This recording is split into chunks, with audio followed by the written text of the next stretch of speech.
Olá, meu nome é Rafael e esse trabalho trata a respeito do spin, conceitos e aplicações. O objetivo principal desse trabalho é apresentar a definição de spin, sua descoberta, alguns equívocos relacionados ao entendimento e um pouco da sua aplicação. Dessa forma, busca responder as seguintes questões: o que de fato é o spin? Qual a dificuldade de entendê-lo? E qual a relevância desse entendimento? Para contemplar tais questões, foi desenvolvida uma pesquisa bibliográfica, a qual pode ser dividida em 4 eixos principais: modelo atômico, contexto da descoberta do spin, conceito e um pouco da sua aplicação. Porém, esta apresentação foca na descoberta, conceito e aplicação. Já para iniciar a discussão, é possível observar a imagem apresentada, a qual reflete um problema relacionado ao entendimento do spin. Pois, será que ele se refere à rotação das partículas? O momento magnético associado ao spin é oriundo da rotação dos elétrons? Bom, essas são algumas questões que serão discutidas nesse trabalho.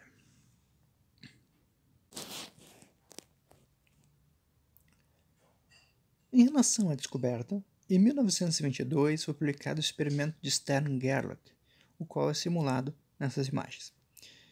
Nesse experimento foi utilizado um forno para evaporar átomos de prata em uma temperatura de 1300 graus Celsius, produzindo um feixe com uma velocidade média de 500 metros por segundo, que passaria por uma fenda de colimação de 0,1 milímetros.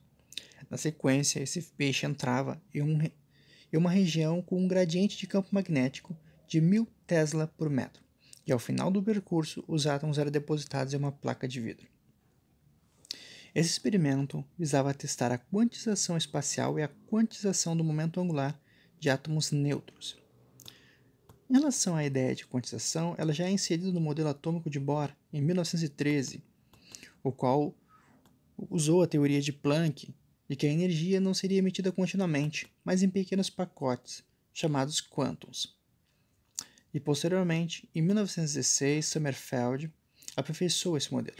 Nesse sentido, é assumido, no modelo de Bohr, que apenas algumas órbitas, que seriam circulares ou coplanares, seriam possíveis, que são aquelas em que o momento angular orbital é um múltiplo inteiro da constante de Planck sobre 2π.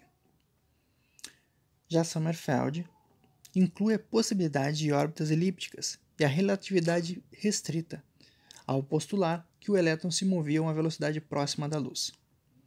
Assim, as órbitas dos elétrons seriam quantizadas em relação ao tamanho, à forma e também no espaço.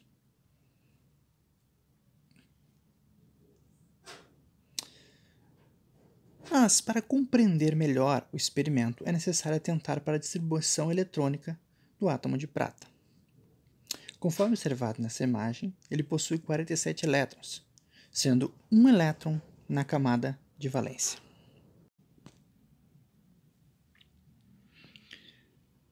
Agora, considerando os subníveis de energia. Como pode ser observado, o subnível S pode comportar até 2 elétrons, assim possui apenas um orbital, e o número quântico magnético associado é 0. O subnível P pode comportar até 6 elétrons, dessa forma possui 3 orbitais, e o número quântico magnético associado varia de -1 a +1, devido à quantidade de orbitais. O mesmo raciocínio se repete para os demais. O fato é que, no caso do átomo de prata, o elétron na camada de valência está no subnível S, com isso o número quântico magnético associado é 0 e, consequentemente, o momento angular também é nulo.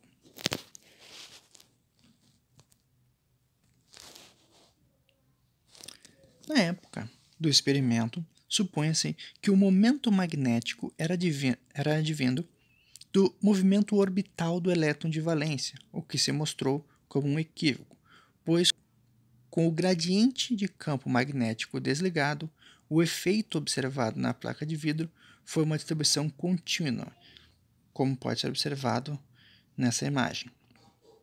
Mas, quando ligado, se viu uma distribuição concentrada em apenas 2 regiões, em cima e embaixo. Esse resultado representou a confirmação da quantização espacial. Mas alguns autores afirmam que nem com a descoberta da equação de Schrödinger, em 1926, foi possível explicar os resultados do experimento de Stern-Gerlach.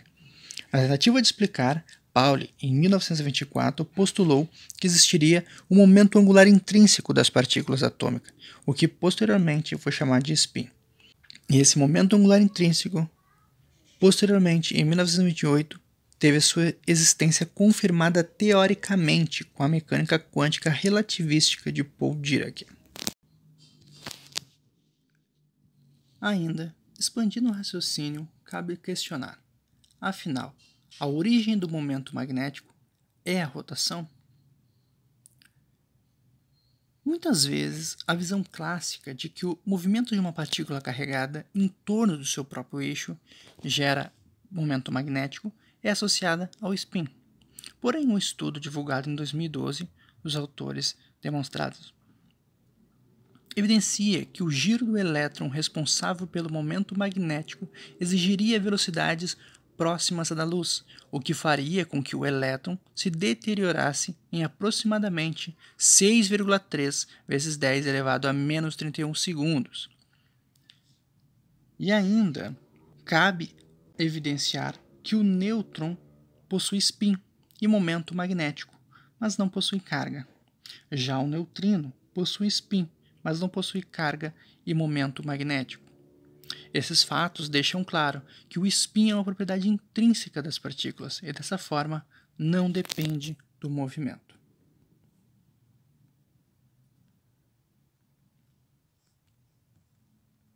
A contribuição do spin para a formação do momento magnético está relacionado com o desemparelhamento de spin, isto é, se as camadas eletrônicas estiverem todas preenchidas, o spin up orientado para cima e o down, que está orientado para baixo, irão se anular, causando o cancelamento do momento magnético. Esse é o caso dos gases nobres, os quais não podem ser magnetizados.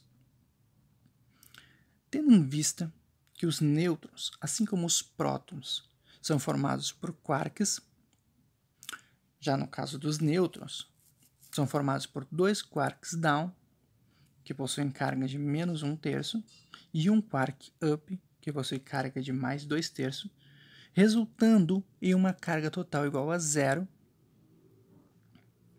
mas a soma dos spins dessas partículas não é nula. Dessa forma, a ideia de desemparelhamento se aplica muito bem nesse caso. Já no caso do neutrino, sendo que esse não possui carga e nem momento magnético, mas possui spin, não foi encontrada uma resposta satisfatória. Porém, a existência do spin nessa partícula pode estar relacionada à conservação do momento angular, dado que este é originado a partir do decaimento nuclear.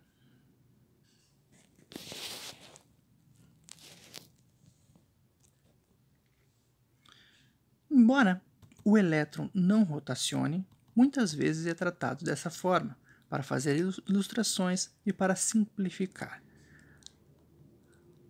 Tendo em vista isso, é demonstrado matematicamente a relação do momento magnético e spin, assumindo o módulo do vetor spin da mesma forma que o vetor momento angular orbital, o qual é usado para descrever o momento angular orbital.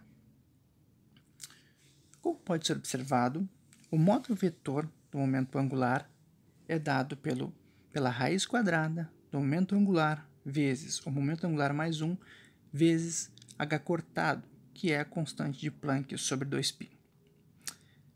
De forma semelhante, o módulo vetor spin será dado pela raiz quadrada do valor do spin vezes o spin mais 1 vezes h cortado. Ainda, em relação ao momento magnético, associado ao momento angular, é dado pela carga elementar do elétron dividido por 2 vezes a massa do elétron vezes o momento angular.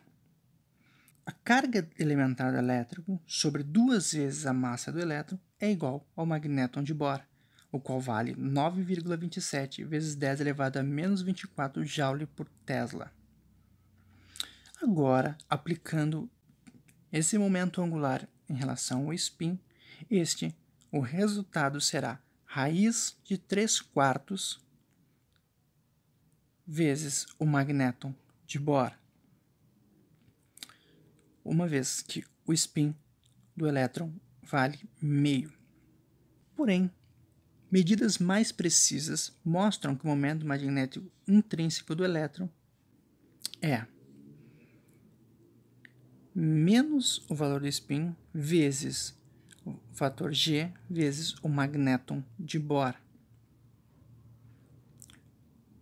O fator G vale 2,002319.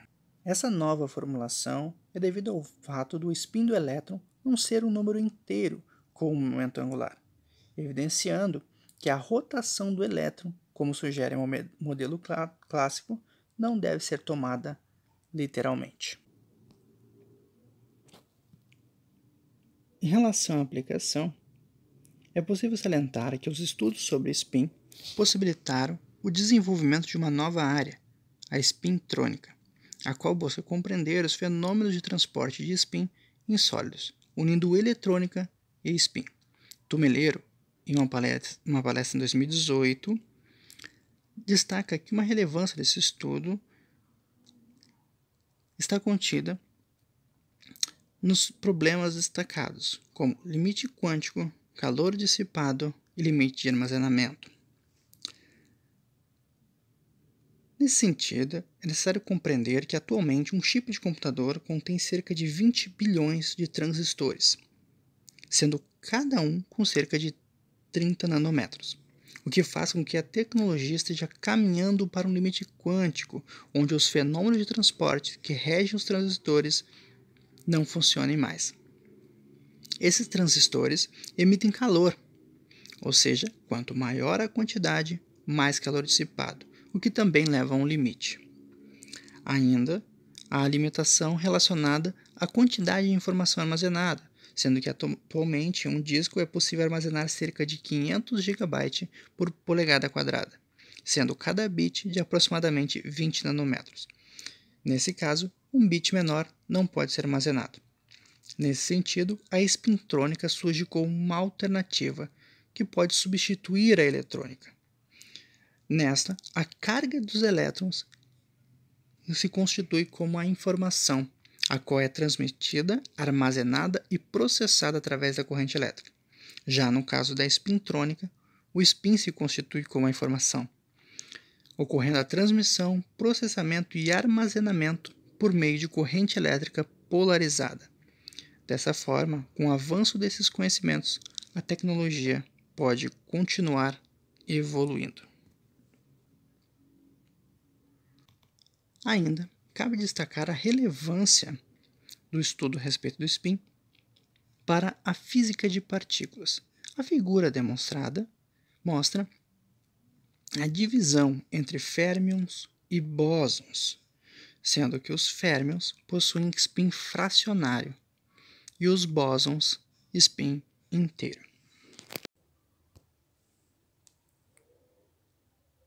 Também, prótons e nêutrons, como já destacado, não são partículas elementares, mas são constituídos por quarks, fazendo parte dos hadrons. Os quarks também possuem spin, possuindo o spin meio.